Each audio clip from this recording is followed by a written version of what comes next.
अनर्थ टळला. पारनेरमध्ये थरार, धावत्या कारला लागली आग, 5 जणांचा जीव वाचला. नमस्कार, आपण पाहत आहात नव महाराष्ट्र.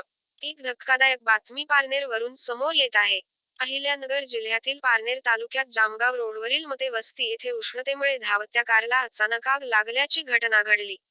किरण रघुनाथ गाडे हे पत्नी आणि 3 लहान मुलांसह कारने प्रवास करत असताना गाडीने अचानक पेट घेतला. प्रसंगावधान राखत त्यांनी सर्व कुटुंबियांना तत्काळ बाहेर काढल्याने मोठी दुर्घटना टळली. रस्त्याने जाणाऱ्या नागरिकांनी आग विझवण्याचा प्रयत्न केला. मात्र आगीने विकराळ रूप घेतल्याने कार मोठ्या प्रमाणात जळून खाक झाली. घटनेची माहिती मिळताच पारनेर नगर पंचायत फायर ब्रिगेड घटनास्थळी दाखल झाले आणि आग नियंत्रणात आणली. तीव्र उष्णतेमुळे वायरिंगमध्ये शॉर्ट सर्किट होऊन आग लागल्याचा प्राथमिक अंदाज व्यक्त करण्यात आला आहे. प्रसंगावधान राखल्यामुळे मोठा अनर्थ टाळला, अन्यथा मोठी जीवितहानी यावेळी झाली असती.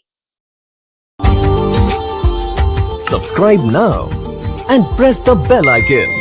Never miss an update.